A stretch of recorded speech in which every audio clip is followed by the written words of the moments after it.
하늘에 계신 하나님 아버지, 십자가의 은혜로 저희를 이 자리에 이끌어 주심을 인하여 진심으로 감사합니다. 또한 다양한 계절의 변화를 주시는 아버지를 또 한 번 기억할 수 있는 한 주 되게 해주셔서 감사합니다. 말씀의 잔치에 저희를 또 이끌어 주시고 또 그 말씀 속에 은혜 받을 수 있는 일주일 되게 해주셔서 더욱더 감사합니다.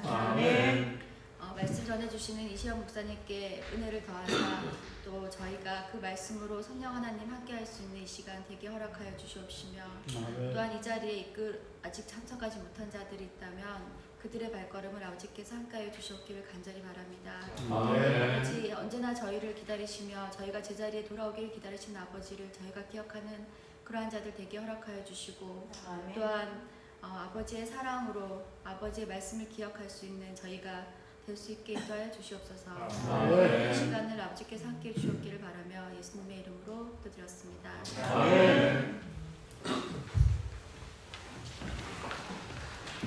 네, 일과를 마치시고 또 분주하게 교회에 오신 모든 분들 환영합니다.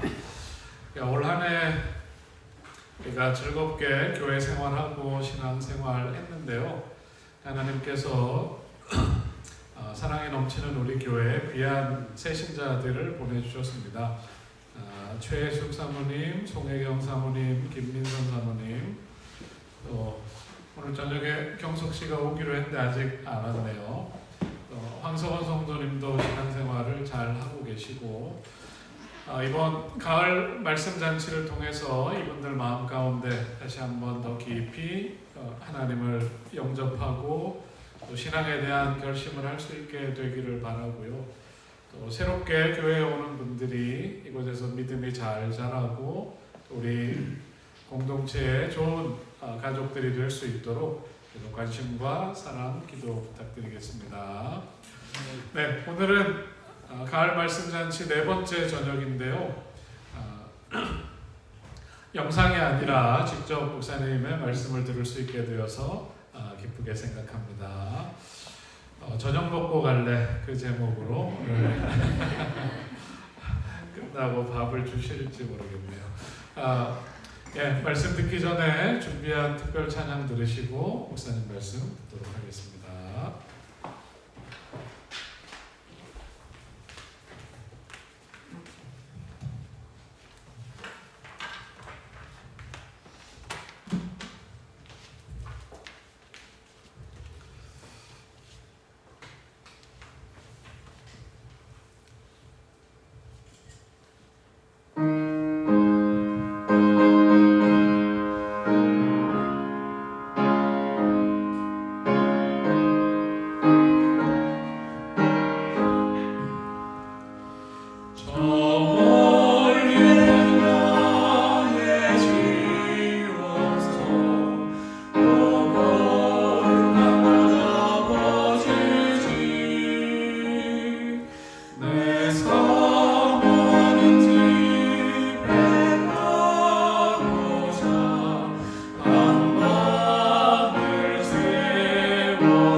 네, 성도 여러분 안녕하십니까? 안녕하세요. 네, 만나서 너무너무 반갑습니다. 3일 동안 저를 못 보셨죠? 저를 보셨죠? 네, 저는 여러분을 처음 보니까 너무너무 반갑고 또 뭐랄까요, 마음이 벅차오릅니다. 그리고 말씀을 들으신 분들은 알겠지만 이번에 총 주제가 무엇입니까? 제자리로 돌아가는 풍경인데요. 지금 이 자리가 어떤 자리일까요? 여러분 앉아 계신 이곳이 제 자리입니다. 이곳에 앉아 계신 분들은요, 제 자리 찾으신 분들이에요. 율석 본향교회 성도 여러분 정말 반갑습니다. 그리고 네 번째 시간인데요, 제 자리로 돌아가는 풍경, 우리 아버지께로 돌아가는 그 아름다운 만남. 네, 성도님들과 또 저의 만남은 우연이 아니라 하나님의 섭리이죠. 저녁 먹고 가며 함께 나누도록 할 텐데요. 다 같이 호세아 6장 1절의 말씀을 함께 읽어보도록 하겠습니다. 함께 읽어보도록 하겠습니다. 시작. 오라 우리가 여호와께로 돌아가자. 여호와께서 우리를 찢으셨으나 또 낫게 하실 것이요 우리를 찢었으나 싸매어 주실 것이니라. 아멘. 사실 제가 말씀을 오래 하는 것보다 방금 목사님하고 집사님이 찬양하셨는데 너무 좋아가지고 몇 곡 더 듣고 싶은 마음이 저한테 드는데요. 그래서 시작을 해보도록 하겠습니다. 세상에서 제일 아름다운 풍경, 그 풍경은 모든 것이 제자리로 돌아오는 풍경인데, 여기 계신 분들이 이 자리에 앉아 계신 이 풍경이 세상에서 가장 아름다운 풍경이라고 저는 생각합니다.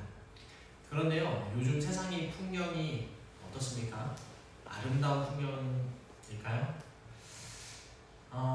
최근에 연일 보도되고 있는 뉴스가 있습니다. 이스라엘과 가자 지구 간의 전쟁인데요. 아마 이 가자 지구 다녀오신 분도 계실 텐데 참 안타까운 일입니다. 누가 잘했건 잘못했던 간에 수많은 사람들이 죽어가고 또 그러고 있는데요. 특별히 한 뉴스가 저의 마음을 좀 아프게 했는데 함께 보도록 하겠습니다. 가자 지구에선 이렇게 아이들 다리에 이름을 적는 부모가 늘고 있습니다. 자신들의 혹시라도 아이가 자녀들의 전쟁으로 숨지면 시신이라도 이름을 찾습니다. 적는 것입니다. 가자 지구에선 전쟁이 시작되고 지금까지 매일 100명 넘는 아이들이 목숨을 잃고 있습니다. 이어서 백희영 기자가 보도합니다. 가자 지구의 한 병원 영안실 바닥엔 몸이 차갑게 식은 아이들이 누워 있습니다. 다리엔 아랍어로 이름이 적혀 있습니다. 미국 CNN은 부모들이 아이가 사망할 경우 신원을 확인하기 위해 미리 적어둔 거라고 전했습니다. 병원 관계자는 부모가 아이의 다리와 배에 자녀의 이름을 쓴 사례가 있었다며, 이는 아이들이 언제든지 표적일에 다치거나 숨질 수 있다는 의미라고 말했습니다. 가자지구 보건당국에 따르면 이번 전쟁이 시작된 후 지금까지 목숨을 잃은 어린이는 1,750여 명, 날마다 100명이 넘는 어린이가 목숨을 잃은 셈입니다. 공습이 이어지면서 살아남은 아이들도 트라우마를 호소합니다. يعني معاناة أطفالنا اللي بيقدروا طول الليل هم بيبكوا طول الليل تبول لا إرادي أنا راحة نفسية مش أطفالنا عندنا كل شيء هم بيفزوا كل مجرد إنه كرسي يتحرك مش كمان دبة صار الأولاد عندهم خوف ورعب. 유니세프에 따르면 2012년 이후 가자지구 어린이 82%가 임박한 죽음에 대한 공포에 시달리고 있습니다. تكون من 55 طفل جميعهم من يعتمد على الكهرباء سنفقد حياتهم خلال 5 دقائق. 심리적 고통 외에도 제대로 된 음식이나 깨끗한 물이 없는 것도 큰 문제입니다. 현지 시간 23일 구호 물품을 실은 트럭이 세 번째로 가자지구로 들어갔지만 인도적 위기를 해결하기엔 역부족이란 지적입니다. JTBC 백희연입니다. 네, 성도 여러분, 우리는 이렇게 제자리를 찾아와 있는데 참 제 아이가 4살이거든요. 제가 이런 뉴스를 보면 참 마음이 아픕니다. 누가 책임을 져야 될까요? 이 죽음에서 다시 살릴 수 있을까요? 그리고 가자 지구 1년 전에 이제 곧 있으면 이태원 압사 사고가 1년 됐다고 합니다. 이틀 뒤면 이제 1주년이라고 하는데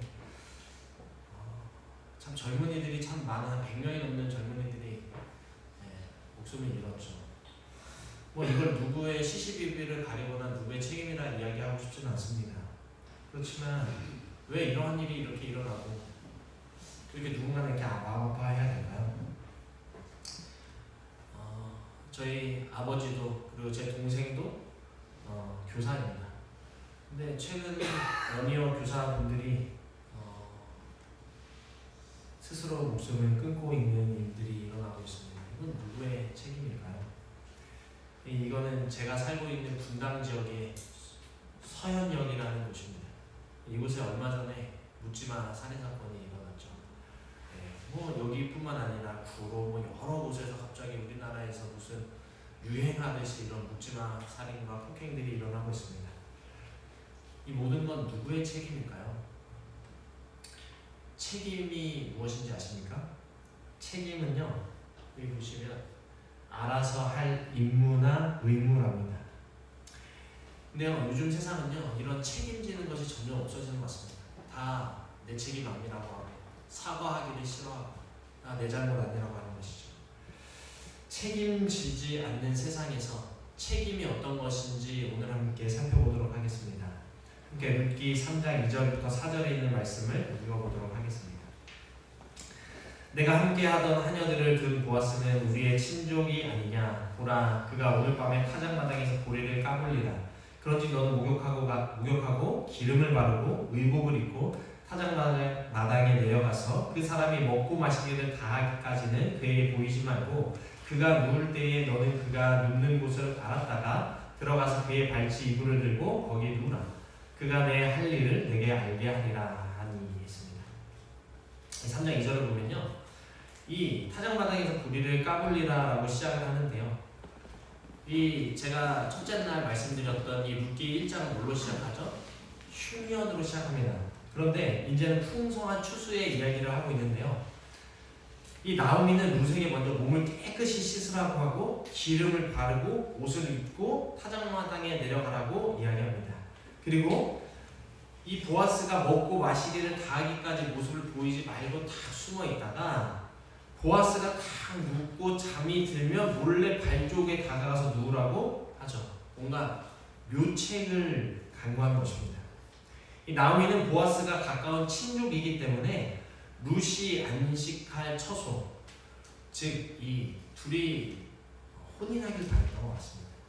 나오미의 이 사랑하는 며느리에 대한 사랑이 느껴지는 대목인데요, 1장에서 두 며느리에게 모압으로 돌아가라고 했던 이 나오미가 이제 적극적으로 룻의 배우자를 찾아주는 것입니다. 이 룻은 이방 여인이었지만 시어머니에게 이 은혜를 나누고 사랑을 나누었습니다. 그래서 이 나오미도 룻에게 희망을 이야기한 것이죠. 이 룻이 어떻게 반응했을까요? 5절에서 룻은 이렇게 이야기합니다. 어머니의 말씀대로 내가 다 행하리이다. 성도 여러분, 이 룻하고요, 이 보아스의 나이 차이가 한 20살 이상은 났을 거다라고 학자들이 이야기합니다. 이 룻이 뭐 한 20대에서 30대였다 하면 이 보아스는 거의 한 50대 정도 됐을 겁니다. 만약에 이 룻이 어머니, 저 그렇게 나이 많은 사람 싫어요 했거나, 어머니, 보아스처럼 유력하고 유능한 사람이 저 같은 여자에게, 이방 여인에게 관심 있겠습니까? 우리 집은 다 망했잖아요. 제 남편 죽고 제 아버님 돌아가시고 저는 이미 결혼을 한 번 했던 여자인데 저를 쳐다보겠어요? 라고 이야기하고 한탄했다면 역사는 이루어지지 않았을 것입니다. 이 룻기라는 책은 기록되지 않았을 것입니다. 그런데요, 이 룻은요, 어머니가 한 그 말씀 내가 따르겠다 이야기하는 것입니다. 순종합니다. 주저하지 않고 순종합니다. 자신의 상황과 처지를 넘어서는 것, 이것을 뭐라 그래요? 우리는요, 믿음이라고 합니다. 우리는요, 교회에서 활동할 때, 이 교회 생활을 시작할 때, 우리 교회는 이것도 안 돼요. 우리는 이것도, 돈도 없고 성도도 없고 뭣도 없어서 우리는 할 수 없어, 이렇게 이야기하는 것이죠. 룻이 만약에 그렇게 행동했다면, 어머니 저는 이것도 없고 저것도, 전 이방년인데 우리 집은 돈도 없고 했으면 하나님의 섭리는 일어나지 않는다는 것이죠. 그래서요, 이 룻은 용기 있게 보아스에게 다가가는 것입니다. 여기 계신 율석 본향교회 성도 여러분, 우리는 주님의 말씀에 기꺼이 순종합니까? 교회에서 내려진 결정에 순종하십니까? 이번에 이 가을 말씀 잔치를 한다 했을 때 마음속에 야 열심히 참여해야지 라는 마음이 드십니까? 또 전도해야 누구를 데리고 오나 누구를 써야 되나 이런 마음이 드십니까? 안교장, 선교회장, 교과반장 이렇게 성도들이 없는 곳일수록 내가 맡은 직분은 얼마나 또 많은지 이 부담되고 이럴 때 내년 선거 내년 이제 이 임원을 선출할 때 이번에는 나 좀 거절해야겠다 이런 마음을 하고 계시지 않습니까? 어떻게 여기 계신 분들 순종을 잘하는 편이십니까? 아니면 거절을 잘하시는 편이십니까? 제가 이제 목회 6년 차인데요. 처음 목회를 교문리교회라는 곳에서 시작했습니다. 그런데요, 그 교회에서 얼마나 은혜를 받았냐면 아마 첫 시간에 아까 여기 계셨던 우리 집사님이셨나요? 여기 앞에 제가 제 전 여자친구와 헤어졌다는 이야기를 해주셨는데 그러지 말라고. 여러 가지 아픔 속에서 첫 발령제를 교문리교회를 딱 받았는데 거기 있는 여집사님들이 우리 노총과 결혼시켜야 된다. 기도를 진짜 열심히 해줬습니다. 그래가지고 제가 그곳에서 결혼을 하게 됐습니다. 그리고 교회에 제가 갔을 때 리모델링을 하고 새로 건축을 해가지고 이 부목사 사택을 새로 다 만들었습니다. 그리고 전도 사택도 만들어줬어요. 그러니까 새 집에 새 신혼으로 딱 들어가는 것입니다. 그러면 그런 상황에서 발령을 받고 싶을까요? 안 받고 싶을까요? 새 집. 그리고 너무너무 제가 결혼을 1월 달에 했는데요. 그 1월, 12월에 이제 그 리모델링이 다 완성이 되고 완공이 되고 이제 제가 12월에 들어갔습니다. 이제 신혼집을 다 꾸미기 시작했어요. 거기에 맞춰서 가전이나 이런 거 다 놨습니다. 이사 가고 싶으십니까? 안 가고 싶으십니까? 안 가고 싶죠. 딱 근데 신혼여행을 딱 갔다 왔는데 발령이 났습니다. 어떻게 될까요? 이해하고 어떤 마음이 들었을까요? 예수님 순종하겠습니다 했을까요? 아니면 도대체 하나님 제가 믿음이 없었기 때문에 도대체 왜 나한테 이러시나? 그래서 제가 그때 분당교회 지금 제가 있는 분당교회를 발령이 딱 났습니다. 갔더니 지금 거기 있는 부목사랑 저와 맞교환 마트레이드가 되는 거였는데 저희 집은 이렇게 새롭게 이렇게 새 집이 딱 지어져 있었는데 분당교회 갔더니 전세 계약이 만료돼가지고 집을 찾아야 된다는 거예요. 하나님 그런데 말입니다. 이해하기 힘들고 어려웠지만 그 말씀을 순종해서 제 아내와 우리 가자 우리 순종하는 거 잘 가보자 했을 때 하나님께서는요 정확하게 그 타이밍에 그 분당 지역에 있었던 새 빌라에 들어갈 수 있게 해주셨습니다. 더 좋은 집. 그래서 이게 하나님의 뜻이구나 라고 생각을 했죠. 지금도 그 집에 잘 살고 있습니다. 성도 여러분, 주님이요 저희에게 요구하시는 게 가끔은 비논리적이고 비상식적이고 아니 우리 담임 목사님 왜 나한테 이런 걸 요구하시지? 라고 생각하실 때도 있을 것입니다. 그런데요 그럴 때 우리가 알아야 될 것은 하나님께서 그걸 요구하실 때 하나님께서 나를 뭐 하시기 때문에요? 사랑하시기 때문에 그걸 요구한다는 것을 아셔야 됩니다. 그거를 순종할 때 우리가 어디에 있을 수 있냐면 제자리에 앉아 있을 수 있는 것이죠. 주님의 말씀에 순종하여 하나님이 주시는 풍성한 복을 받는 저와 여기 앉아 계시는 율석본향교회 모든 분들 되시길 간절히 바랍니다. 이제요 보아스와 루시 만나는데 지난번처럼 우연히 마침 만나는 게 아니라 모든 거는 나오미의 이 계략이라고 해야 될까요? 이 어머니의 이 모든 뜻대로 큰 그림 속에 진행이 됩니다. 2장에서는요 여러 사람이 있는 곳에서 만났는데 3장에서는요 이 룻과 보아스가 파장마당에서 1대1로 만납니다. 보아스는요 보리농사가 잘 돼가지고 아주 너무 좋아요. 즐거운 마음으로 먹고 마시고 누웠습니다. 자다 보니까 딱 누웠는데 근데 누가 발밑으로 들어갔을까요? 룻이 딱 기다리고 있다가 보아스의 발밑으로 들어간 것이죠. 자다 보니까 발에 뭐가 이렇게 막 걸거치는 거죠. 그래서 딱 떴습니다. 무엇 때문에 눈을 떴을까요? 발밑에 누가 있어요? 룻이 있는 것이죠. 놀라서 이야기합니다. 네가 누구냐? 하니 나는 당신의 여종 루시오니 당신의 여종을 덮으소서. 이는 당신이 기업 물을 자가 됨이니이다. 그가 이르되 내 딸아 여호와께서 내게 복 주시기를 원하노라. 내가 가난하건 부하건 젊은 자를 따르지 아니하였으니 내가 베푼 이내가 처음보다 나중이 더하도다 라고 했습니다. 벌써 자다가 이런 하래 누구야? 했더니 당신의 여종 루시다 라고 이야기하는 것이죠. 당신의 옷장을 펴서 여종을 덮으라 라고 이야기하는 것입니다. 예전에 한창 유행했던 대사가 있습니다. 라면 먹고 갈래. 제가 여기에 저녁 먹고 갈래인데 사실 라면 먹고 갈래라고 하려면 순한 것입니다. 요즘 예전에는 라면 먹고 갔는데 요즘에는요 이거를 플러팅이라고 합니다. 루시요 적극적으로 누구를 플러팅한 것입니까? 보아스를 대시를 한 것입니다. 근데요 이 룻은요 공손하게 겸손하게 이야기합니다. 이 보아스의 아내가 될 수도 있는 상황에서 룻은 전과 다를 바 없이 뭐라고 하냐면 여종이라고 표현합니다. 그렇지만 수동적이거나 말도 못하고 가만히 있는 것이 아니라 적극적으로 자기 PR을 하는 것이죠. 다른 분 말고 나에게는 오직 보아스 당신만이 저의 기업을 이어주셔야 됩니다 라고 이야기한 것입니다. 그런데요 이 룻이 이렇게 적극적으로 구했을 때 이것을 받아들이고 말고는 누구의 몫입니까? 보아스의 몫입니다. 거기서 어이 뭐야 너 이방 여인이잖아 저리 가 하면 아주 창피하게 갔었어야 되는 것이죠. 어떠한 선택을 하느냐에 따라서 이 룻과 보아스 그리고 나오미 이 모든 운명이 결정되는 것이 사실 보아스는 특별히 영향받을 일은 없습니다. 룻과 나오미죠. 여기서 우리는 룻의 입장이 아닌 이 보아스의 입장에서 한번 생각을 해보겠습니다. 이 보아스는요 어떤 사람입니까? 아주 인애가 많고 부자고 그 아주 유력한 집안의 아들이었습니다. 그리고 은혜를 베푸는 사람이었습니다. 그런데요 이 보아스의 엄마가 누군지 아십니까? 보아스의 엄마? 보아스의 엄마가 우리가 다 잘 알고 있는 사람입니다. 기생이에요. 네, 라합입니다. 처음 아셨나요? 이 라합이었는데 이 이방 여인인 것입니다. 누가요? 엄마가.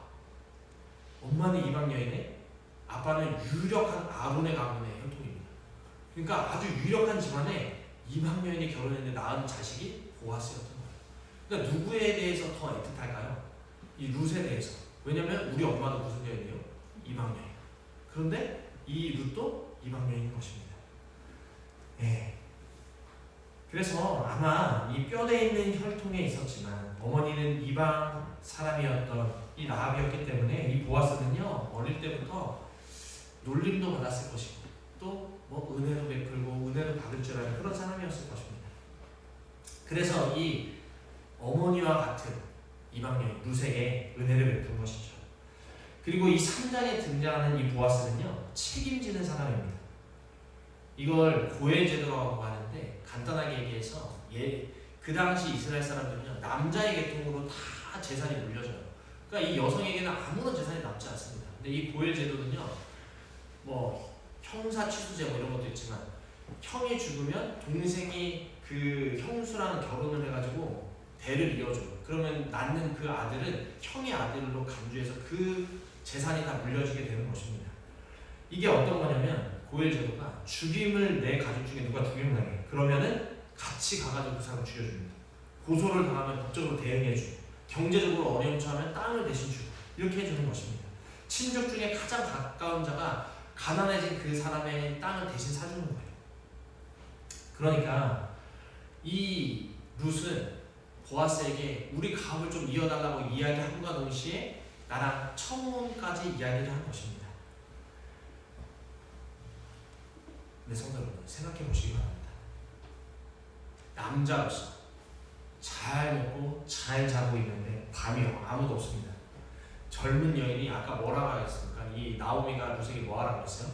깨끗하게 씻고 기름 바르고 옷 딱 잘 입고 뭐냐면 아주 이쁘게 하고 가라는 것입니다. 아름답게 아름다운 젊은 여인의 발치에 누워 있습니다. 성도는 이럴 때 여기 남성분들이 몇 분 계신데 이성이 먼저 작동할까요? 감정이 먼저 작동할까요?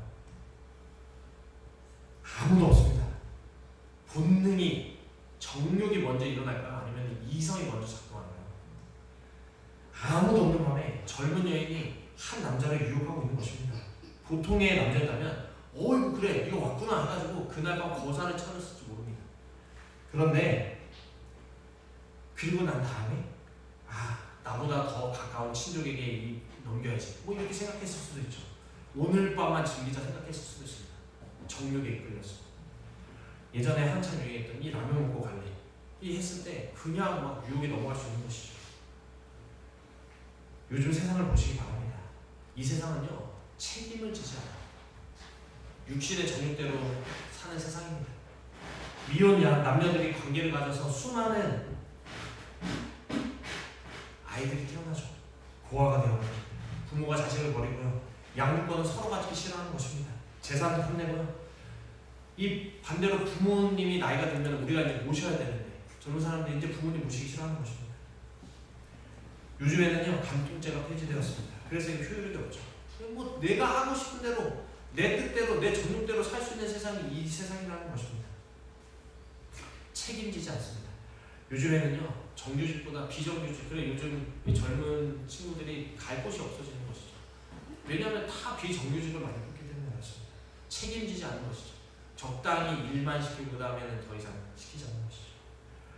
이 세상은요 더 이상 책임지지 않는 세상인 것입니다. 이러한 세상에 이 보아스는요 어떤 것이 진짜 책임인지 책임지는 사랑인지 우리에게 보여주는 것이죠. 이날 밤 이 보아스가 아름답게 치장한 이 룻과 동침했을까요? 안 했을까요? 동침하지 않았습니다. 그리고 멋지게 이야기합니다. 오늘의 주제 성경절이기도 한데요. 한번 다 같이 찾아서 룻기 3장 11절부터 13절을 한번 읽어볼까요? 네. 제가 11절 12절을 읽고 13절은 성도님들 같이 한번 읽어보도록 하겠습니다. 그리고 이제 내 딸아 두려워하지 말라. 내가 내 말대로 내게 다 행하리라. 내가 현숙한 여자인 줄을 나의 성읍 백성이 다 아느니라.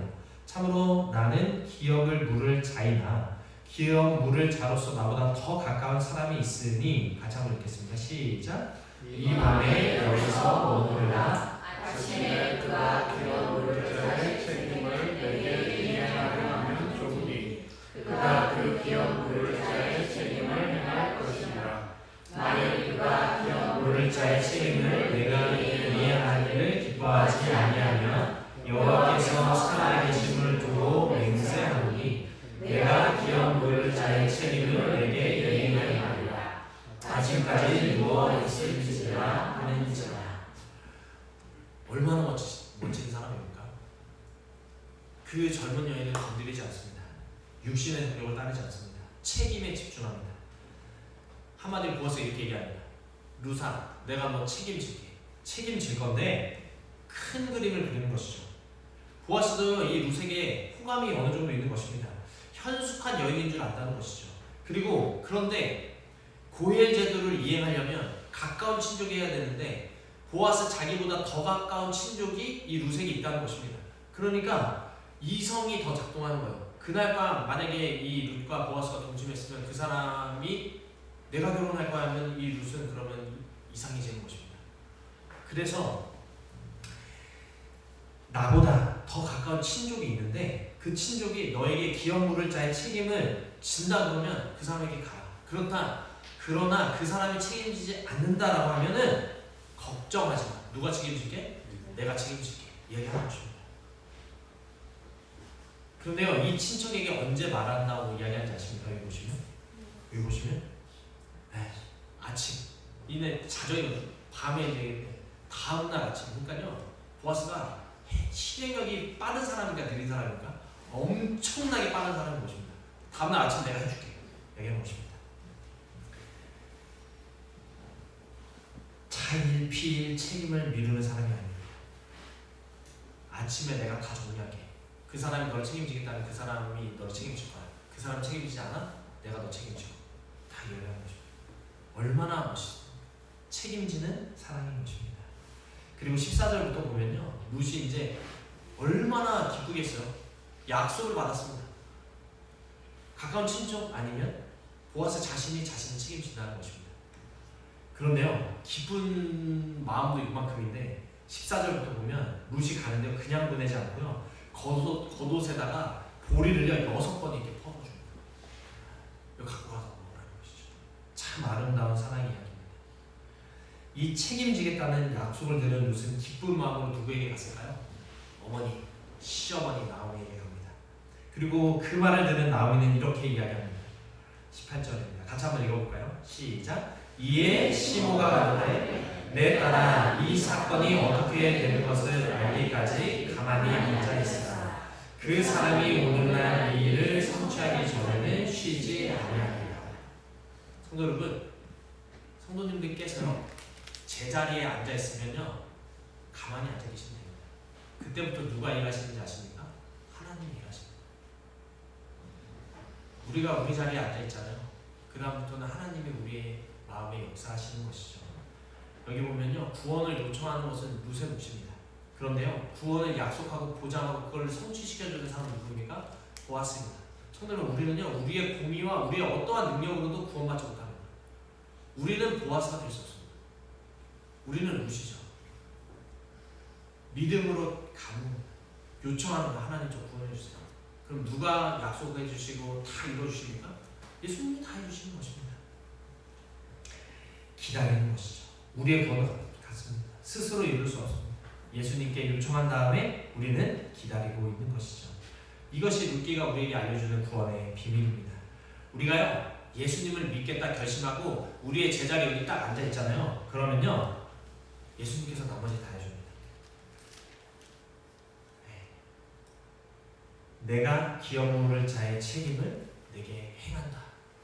예수님께서 우리에게 얘기해 주신 것이죠. 내가 책임지겠다 이야기하는 것입니다. 성도 여러분, 우리는 기억해야 됩니다.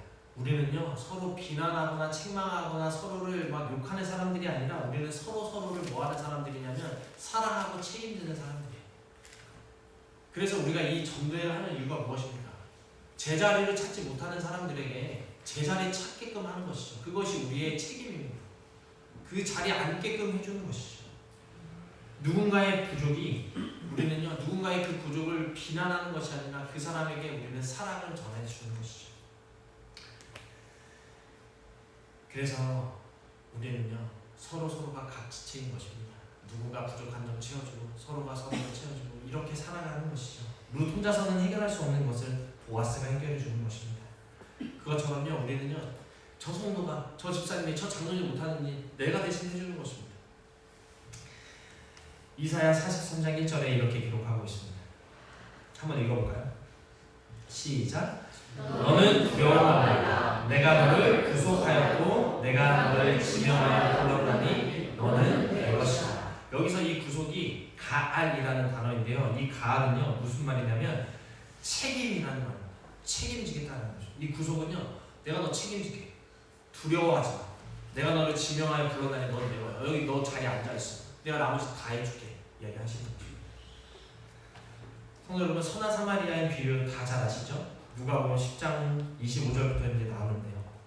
다 잘 아는데요. 간단히 얘기하면 한 율법사가 누가 진짜 이웃이냐 물어봤을 때 예수님이 이야기하시는 것입니다. 강도를 만나 두드려 맞습니다. 다 틀려요. 그리고 처참하게 길바닥에 나들이 누워져 있습니다. 그게 누굴까요? 그게 우리입니다. 우리는요 사단한테 다 두드려 맞아가지고 이 세상에 와 있습니다. 죽은 송장처럼 버려졌습니다. 그런데요 제사장 지나갑니다. 레위인 지나갑니다. 왜요? 나 예배 드리러 가야 되는데 나 피 묻히기 싫어 가는 것이죠. 그런데요 누가 이 강도 만난 사람 책임지십니까? 다 잘 아시는 굿 사마리탄 사마리아인이 이 사람 책임입니다. 불쌍히 여기고 가까이 가서 기름과 포도주로 상처를 붓고 싸매고 자기 짐승에 태워서 주막으로 내려가서 돌봐주는 것이죠. 누가복음 10장 35절에 있는 말씀입니다. 함께 읽어볼까요? 시작. 이튿날에 데나리온 둘을 내어 주막 주인에게 주며 가로되 이 사람을 돌보아주나 부비가 더 들면 내가 돌아올 때에 갚으리라. 이 사람 사마리아인은요 끝까지 뭐합니까? 책임집니다. 내가 돌아온다는 것이죠. 내가 돌아오겠다라고 얘기하는 것입니다. 돈이 모자라면 내가 갚아주겠다라는 것입니다. 근데요 이 선한 사마리아인이 누군지 아십니까? 이 선한 사마리아인은요 화인 여사가 기록하기를 예수님이라고 기록합니다. 예수님이 이렇게 얘기합니다. 이 선한 사마리아인은 예수님이에요. 우리가 이 세상에 뚜드려 맞아 있을 때 제자리로 갖다 이동시켜 주시는 분이 예수님입니다. 그리고요, 내가 너 책임지겠다는 것이죠. 이렇게 이야기합니다. 요한복음 14장 1절부터 3절. 이게 선한 사마리아인 아닙니까? 너희는 마음에 근심하지 마라. 하나님을 믿으니 또 나를 믿으라. 내 아버지 집에 뭐 할 곳이 많아요? 거할 곳이 많다. 그렇지 않으면 너에게 일렀으리라. 내가 너희를 위하여 거처를 예비하러 가노니 가서 너희를 위하여 거처를 예비하면 내가 다시 와서 함께 여기서부터 읽어보겠습니다. 너희를 시작. 너희를 내게로 영접하여 나 있는 곳에 너희도 있게 하리라. 우리가 있어야 될 제자리가 여기 있습니다. 하늘에요. 우리 자리 다 마련해요. 너무 많이 있대요. 우리 뭐 하면 됩니까? 믿으면 되는 것이죠. 그러면요, 루처럼 우리가 가가지고 예수님 저 믿겠어요 하면 나머지는 다 뭐 해주세요? 예수님이 보아스처럼 다 책임져 준다는 것입니다. 이것이 책임지는 사랑이에요. 예수님은 분명하게 우리에게 진정한 사랑은 책임지는 사랑이라고 몸으로 아들을 보내주면서 알려주셨습니다. 우리가 돌아갈 우리의 제자리, 그 자리는요 하늘에 있는 것이죠. 여기 딱 앉아 계시면 어디 갈 수 있을까요? 제자리 가는 것입니다. 성도님, 제 평생에 잊지 못할 플로팅을 당한 적이 있습니다. 누군가 저를 꼬셨습니다. 제가 2005년에 처음 전도사를 교문리교회로 발령받았습니다. 여기 전도사님 먼저 계시는데 4학년이라고 하시더라고요. 제가 3학년 때 얼마나 뭐 아는 게 뭐가 있겠습니까? 마음만 막 이만큼이죠. 뭐 열심히 하고 싶은데 뭐 어떻게 할 수 있어요? 근데 그때 전도사 처음 갔을 때 전도사 비를 얼마 받았냐면 10만 원 받았습니다. 전도사님 참여하래요. 근데 이제 막 학생반 막 열심히 하는데 애들이 막 배고프대요. 어디 가고 싶대요? 피자 가고 싶대요. 갔더니 10만 원이 넘게 나와요. 한 달 전도사님 가서 그날 다 썼어요. 야, 이거 어떻게 살아야 되나? 근데 그 아이들과 아주 그 당시에 그 교문이 교회 학생교회라 해가지고 아이들이 뭐 거의 한 100여 명이 막 왔다 갔다 했습니다. 왜냐면 다 등교 안식이 돼가지고 다 오는데 지역교회 신청한 애들은 다 지역교회 왔기 때문에. 네. 그런데요, 막 제가 막 상륙대학에서 교문이까지 막 왔다 갔다 하는데 이 대예배만 들으면 좀 편할 텐데 학생교회에서 예배를 따르더니 막 저는 막 설교도 엄청 많이 해야 되고 거기 있는 부목사님과 막 매주 안식일학교 준비하고 막 예배를 다 준비하는 것입니다. 그런데요, 그 목사님이 제가 조금만 피곤해 보이고 낙담해 보이면 저한테 이러는 것입니다. 뭐 먹고 갈래? 라면 먹고 갈래? 저한테. 야, 쉬어. 라면 먹고 갈래? 그러면요, 그 금요일날 막 아이들 빠글빠글하게 막 해가지고 막 말 안 되는 아이들 막 그냥 막 터덜터덜 집에 가려고 하면 야, 시원하다. 라면 먹고 가.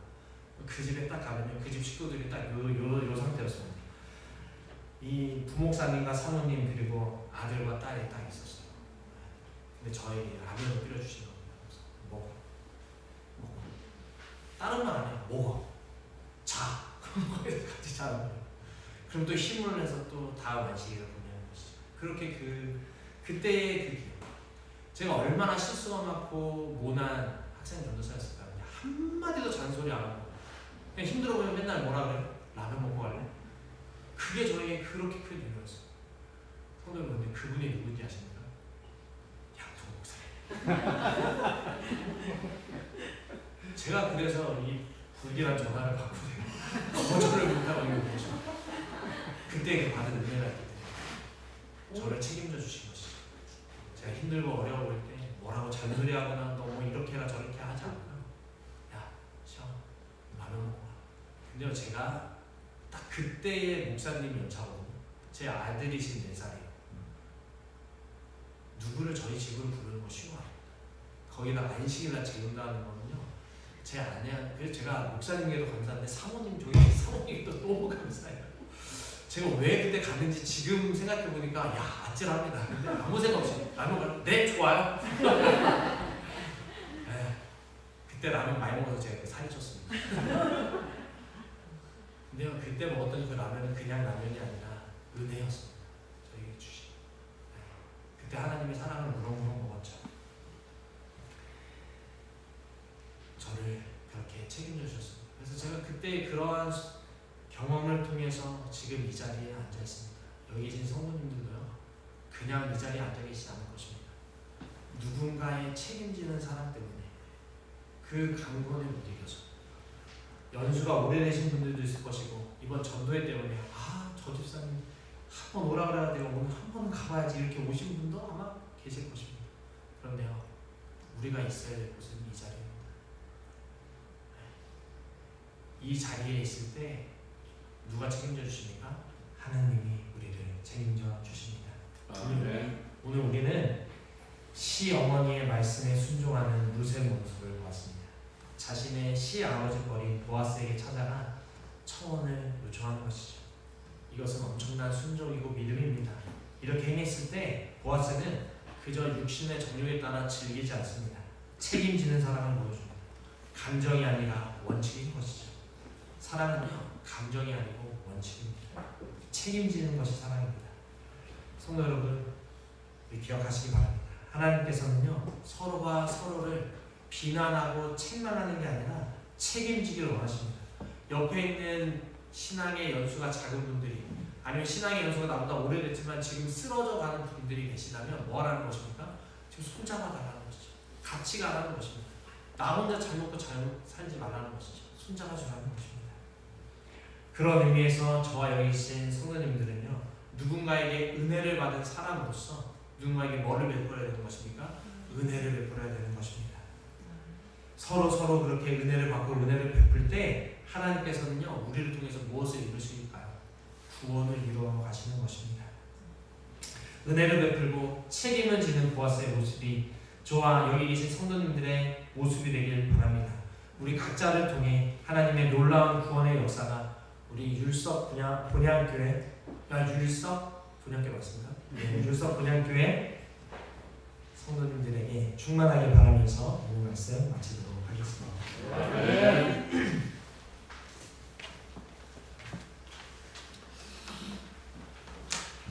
네, 다 일어나셔서 300장 신청해 부르겠습니다. 예수 앞에 나오면 찬미 후에 말씀 주신 목사님 기도 인도하시겠습니다.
우리를 책임져 주시는 하늘에 계신 하나님 아버지 감사합니다.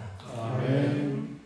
우리가 제 자리를 잡기만 하면 우리를 영원까지 인도해 주시겠다는 그 약속을 붙든 그러한 믿음을 저에게 허락하여 주시옵소서. 아멘. 오늘 보아스의 모습을 통하여 사랑은 책임지는 것임을 다시금 깨닫게 해주셔서 하나님 감사합니다.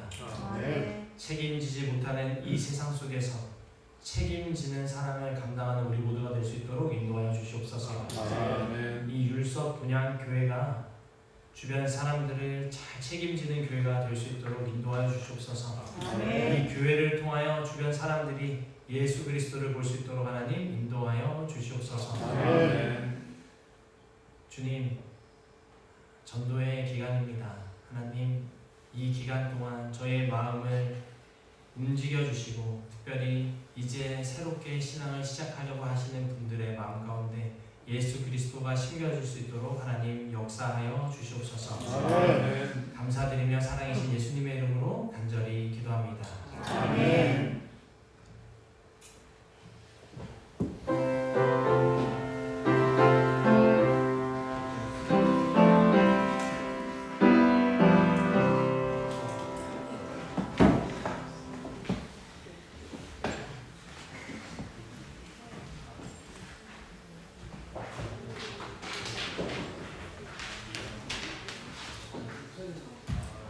요집사님들 내일 특촬 한번 연습하겠습니다.